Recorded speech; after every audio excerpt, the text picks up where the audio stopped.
For today is Kanwal Khalid, who is a PhD student here at the University of Essex. I thought Kanwal was an undergraduate, so she's been around for a while. Kanwal is... Oh yeah, sorry, I told you. Yeah, you were taking another theory which was with the undergraduate. You were a master's student. Okay, so yes, Kanwal is just finishing up her PhD now with Sema, our co-organizer who can be here today. And Kanwal is going to tell us all about classifying quadratic nearly complete intersection ideals and computing Betti, the Betti table of Type I NCI ideals. Go ahead, Kanwal. So today we're going to talk about a special class of monomial ideals. So first we're going to classify them, and then based on that classification, we will explore the formulas for Betti. So first, we need to see what are the complete intersection ideals. So, if you are given with a prime ideal P, you think of all the prime ideals which are contained inside of P, and then think of the maximum length chain of those prime ideals, and that will define the height of ideal. And then you can define the height of any proper ideal I, which is given by that like minimum of height of such that your P contains the ideal I. And if your height of the ideal I is same as the number of generators of I, then you say that the ideal is a complete intersection ideal. So for example, here we have an ideal and its height is 4 and the number of generators are also 4. So we say that this is a complete intersection. So now we are good to define nearly complete ideal. So the nearly complete intersection ideals have some like basic assumptions on them. So they have like they are always free monomial ideals and their generating degree at least 2. And then they themselves are not complete intersection. But when you substitute each variables to be 1, then the resulting ideal appears to be a complete intersection. So they're generated in degree at least 2, but my work is focused on those NCIs which are generated in degree exactly 2. And that's why we call them like quadratic nearly complete intersection ideals. So this is an ideal I, and height is 2, but the number of generators are 3. So this I itself is not a complete intersection, but when we substitute each variable x1, x3, and x4 to be 1, then the resulting ideals have height 2 and number of generators. So we say that this I is a complete, nearly complete ideal. Okay. So we see that nearly complete intersection are the square free monomial ideals generated in degree 2. And we know that there is a one-to-one correspondence between square free quadratic monomial ideals and finite simple graph. So for each quadratic NCI ideal, we can associate a graph to it. And we say that the graph is NCI if and only if the corresponding edge ideal is an NCI. And now we need to translate the NCI ideal definition which we have in terms of graph theory. And for that, we need 2 things. We need to see what does a graph mean when it's a complete intersection, and what does it mean when you substitute x to be 1 in the ideal, what that will create an impact on the corresponding graph. Okay, so this lemma tells you that your graph is a complete intersection graph if and only if it is a union of isolating vertices and leaves. Isolating vertices means the degree 0 of vertices and the degree 1. And okay, so we have seen the first thing when a graph is a complete intersection, and then the second thing is what does it mean for an ideal when you substitute x to be 1, and what impact would it create on the corresponding graph. So when you substitute x in an ideal, that variable is that x is gonna be disappeared from the ideal. Right? So in the graph term, it means that you remove that vertex x from the graph, and also in the ideal, when you substitute x to be 1, then if that x is appearing in some other monomial, let's say xy, which is a generator of I, then you're gonna make that y as a kind of single generator. And in terms of graph, that means you remove all the vertices. You remove all the edges which are attached to Y. So what I mean is you have this graph G, and so this operation is called inversion. Is that?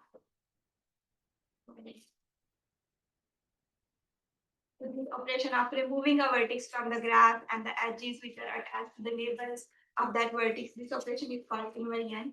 And you have a graph here. I'm going to perform inversion at V4. So you remove the vertex V4 from the graph, and you remove all the edges which are connected to the vector of V4. Okay, so this definition of NCI graph is just literally now a translation of the definition of NCI ideal we have seen before. And now if you have a graph G, if it has only two vertices, then you can see that itself it would be a complete intersection. So G cannot NCI it is a complete intersection itself. But if you take 3 and 4 vertices and these connected, then it is very easy to verify that your G will be an NCI. You just need to perform inversion at least 20 times. It's gonna be easy to see that your G is an NCI. So this is the classification. You can find it in literature, and this classification says that your graph is not an NCI. You are able to find a subgraph induced by 5 vertices satisfying the condition A and B. Right? It's like say that one of the vertices in that induced subgraph has to be a leaf, and then T5 or T should be a spanning tree for that subgraph, subject to the condition that the leaf is found in the first part.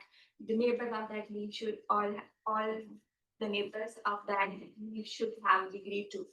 But now this theorem has some limitations. So the first thing is that I am interested in exploring like algebraic properties of NCIs. That means I need a statement which tells me that if your graph is an NCI, then it's gonna satisfy this condition. But this statement gives you a statement in terms of non-NCI. It tells you that when a graph is non-NCI, and if it is a non-NCI, then what are the conditions that require? I want it the other way. And then the other thing is that it relies on the existence of 5 vertices. So you need to choose 5 vertices carefully to satisfy the condition A and B. But if you have a large vertex set, then you got like n choose 5 options to see if they satisfy condition A and B, and that would be a lot of work to do. So we need another classification that we have seen already. Okay. So before presenting the new classification, you might have heard of complete bipartite graphs. They are like they define a kind of partitioning of the graph G. So if you can partition your graph G in 2 different sets, subsets S and E, such that each vertex in the set S has a neighbor to each vertex in the set T, but the vertices in the same set, they cannot be neighbor to each other. And then we can see that all the complete bipartite and multipartite graphs are NCIs. Okay, this next operation, complete partition, is close to complete bipartiteness, but it's not exactly the same. So in the complete partitioning, we say that if you are able to partition the vertex set into 2 subsets such that each vertex in the first set is a neighbor to each vertex in the second set, but we do not care what's happening within the same set. I mean, the vertices within the same set, they can be neighbor to each other or they can be non-neighbor to each other. So this is like the difference from complete bipartite graphs. Okay, so this is the new classification we have, and says that your G is an NCI if and only if your if you can satisfy like only one of these conditions, then your graph is an NCI. Like so if for a given graph G, you're gonna check its minimum degree. If the minimum degree is n minus 3, then you are done. You will say that the graph has the graph is an NCI. Minimum degree means the shortest number of edges connected to a single vertex. And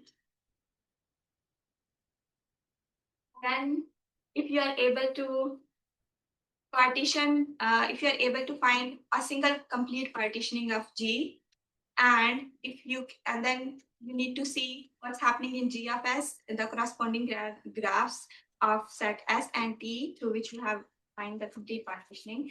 So you need to look at G of S and G of T. So if the G of S and G of T, they both are either complete intersection or nearly complete intersection graphs, then you will say that your graph is a NCI. So now based on this classification, we're gonna define the Betti table of NCIs. So this classification basically, I'm gonna divide in two parts. So I'm gonna say the NCIs in which the complete partitioning is present, and then those NCIs in which the complete partitioning is not present. Okay, to define the Betti table, we need simplified complexes, and here is just a recall of the definition of simplified complexes. We got the elements of a simplified complexity as simplicity or simplex, and we define their dimension as the cardinality of complex minimum. So once you have the simplicial complex, you can define the simplicial a chain of simplicial complexes. So for a given simplicial complex delta, you can consider all the zero-dimensional simplicials, and you can have this vector space. Similarly, if you generate a vector space with one-dimensional simplicials, just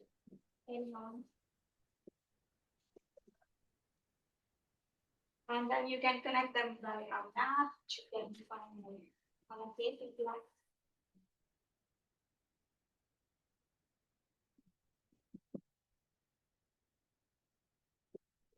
This is the phase of sigma. For example, if your sigma is like this one, then you can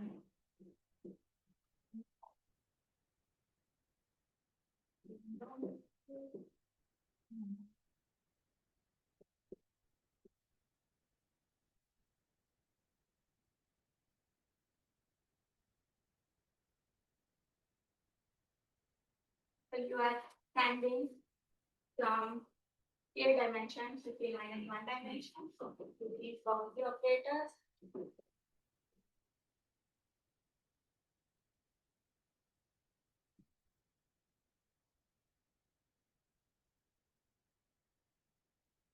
And they have these boundary operators, they have a property that it's zero.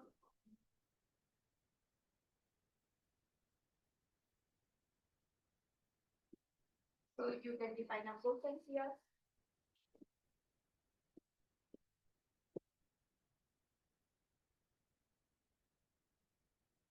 And this is called simplicial homology.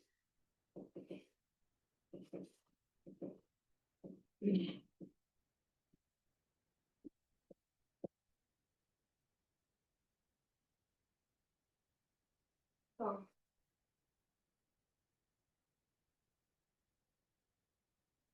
and then we need to, I'm gonna just define Betti numbers, but they are, so they are basically the ranks of the free module in the minimal free resolution.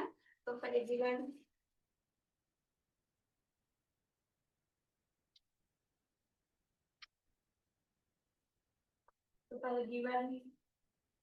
R module M,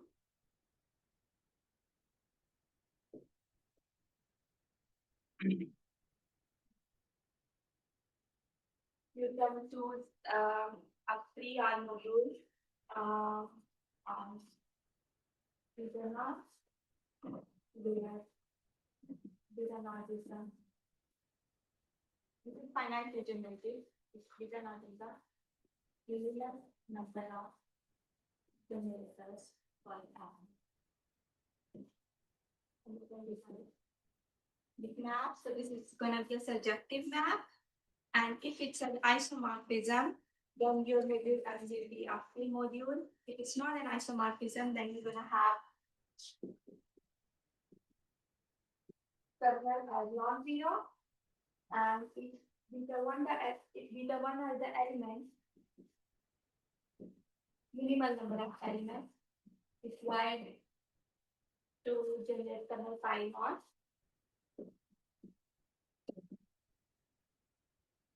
Then you can define a map, projective map from algebra now.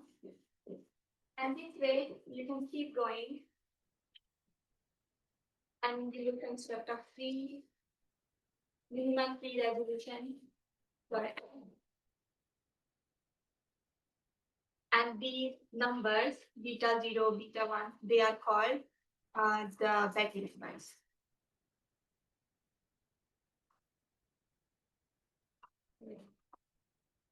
So in general,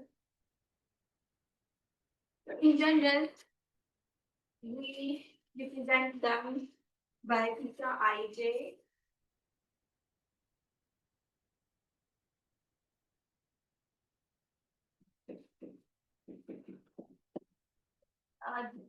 We call them like Betti numbers.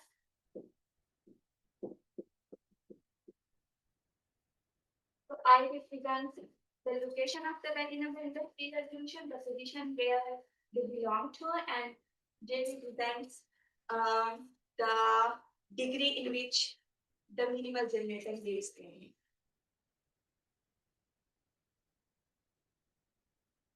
And then we also define standardized ideals.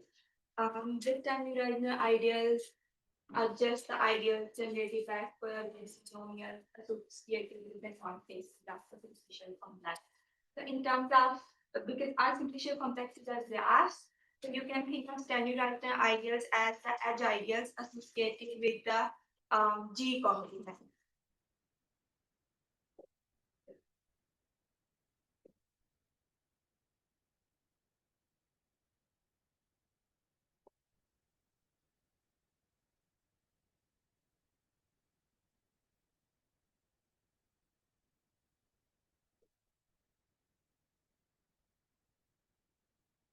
So now we need to connect all these things together, like the simplicial complexes, Betti numbers, and standardized ideals. That we're going to do with the help of this formula. This one. So the Hofstadter formula relates all these things together. So yeah, you just need to find the dimension for different sizes of these completion probabilities h d minus I minus 1. This is the Betti table. So this is how we position all these related Betti numbers in a simple tables. And this is, so the ij entry refers to, and if it doesn't refer to beta ij, let's start with this.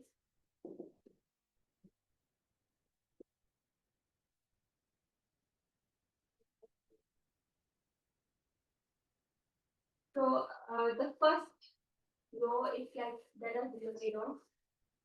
And then this comes down to second row.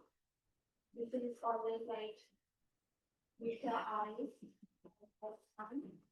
If you put this in the simplicial the Hofstadter formula,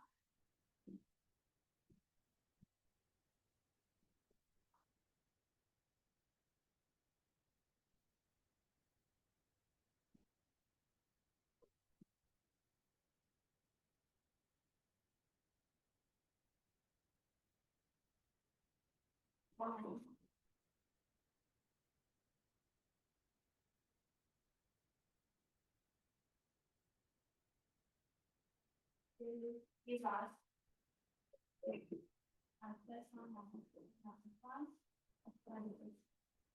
ideal.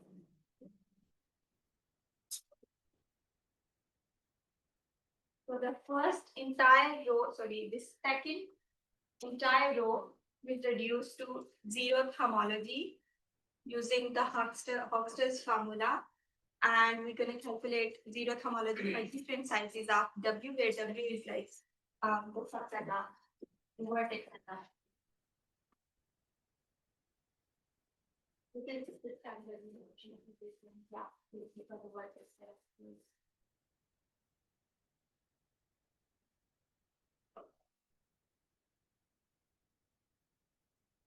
So, okay, we will go back to the classification we have seen before.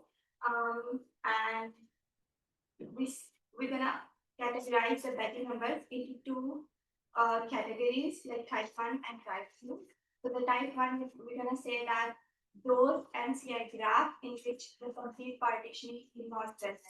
Now, since the graph is we are dealing with the NCI graph, that is force are bound on the minimum degree. So this is how we get this definition. We say that the type NCI graph, you have minimum degree and minus 3, but you should not have complete partition. Okay, please.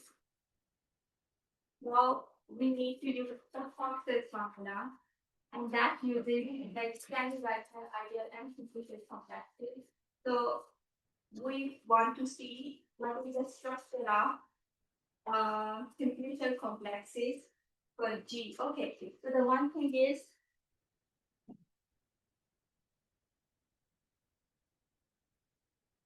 the Hochster formula gives you Betti numbers of standardized ideal of G, not the Betti numbers of G. It gives you the Betti numbers of standardized ideal of G. So what we're going to do is, so given G, I will construct G complement and apply the Hochster formula on G complement, because that will give me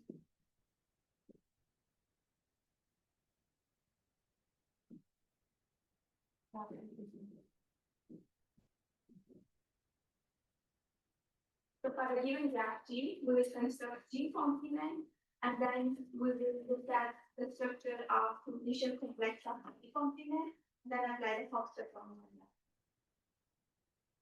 So this lemma tells you what is the structure of G complement. It's like if you have type 1 NCI graph and the vertex and the degree of every vertex of G is minus T, then the G complement is the first graph of one time.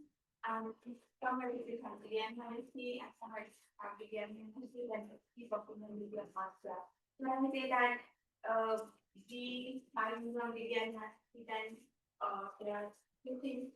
Either every vertex will have degree minus T, or some vertices will have degree minus T, and some vertices will have degree minus T.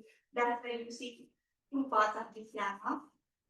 So type 1 NCI, and then we use this lemma and some combinatorial, and we get this theorem. And this theorem is like this. This is the formula. The Betti theorem.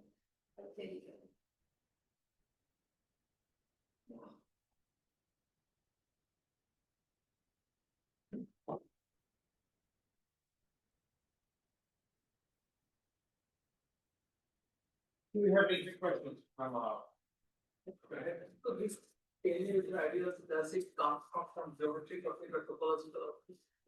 It's not ideal.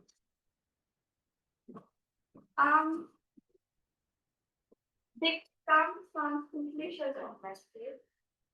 Like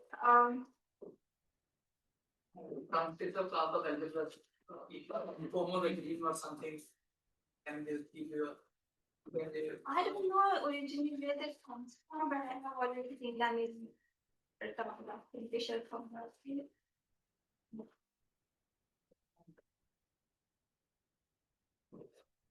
Any further questions? If not, let's thank Kanwal again.